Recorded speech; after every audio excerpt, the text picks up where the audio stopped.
তৃণমূলের রাজনীতি দক্ষিণ দিনাজপুরের মানুষ মেনে নেয়।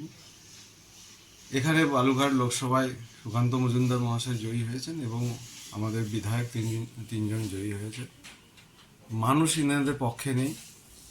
ওনারা একে অপরের বিষোদ্গার করছে, একে অপরের বিরুদ্ধে বলছে। রাস্তায় ওদের দলীয় নেতৃত্বের বিরুদ্ধে পোস্টার পড়ছে। তো এটা হওয়ারই ছিল। এদের কোনো পরিকল্পনা নেই, এদের ভাগের রাজনীতি। ভাগের কম বেশি হলে মাঝে মাঝে এদের এরকম গোসা হয়। আর এটা মানুষ ওদের ম্যাজিক শো দেখছে। আগামী দিনে মানুষ এদেরকে ছুঁড়ে ফেলবে। দেখুন, আমাদের দলে সর্বাধিনায়ক বা নায়িকা মমতা বন্দ্যোপাধ্যায়, যিনি বাংলার মুখ্যমন্ত্রী, তার নেতৃত্বেই তৃণমূল দলটা গঠন হয়েছে। অভিষেক বন্দ্যোপাধ্যায়, যিনি সর্বভারতীয় তৃণমূল কংগ্রেসের সাধারণ সম্পাদক, তিনি আমাদের সকলের নেতা। আমরা দিদি নেতৃত্বে এবং অভিষেক ব্যানার্জির নেতৃত্বে দলটা করি।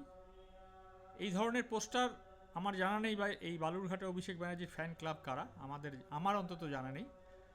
যদি এর মধ্যে থেকে কোনো বিভাজনের সৃষ্টি হয় তাহলে এটা খুব দুঃখজনক, এবং এর থেকে এটা মানুষের, বিশেষ করে তৃণমূল কংগ্রেস কর্মীদের মনে একটা বিভ্রান্তি ছড়াতে পারে।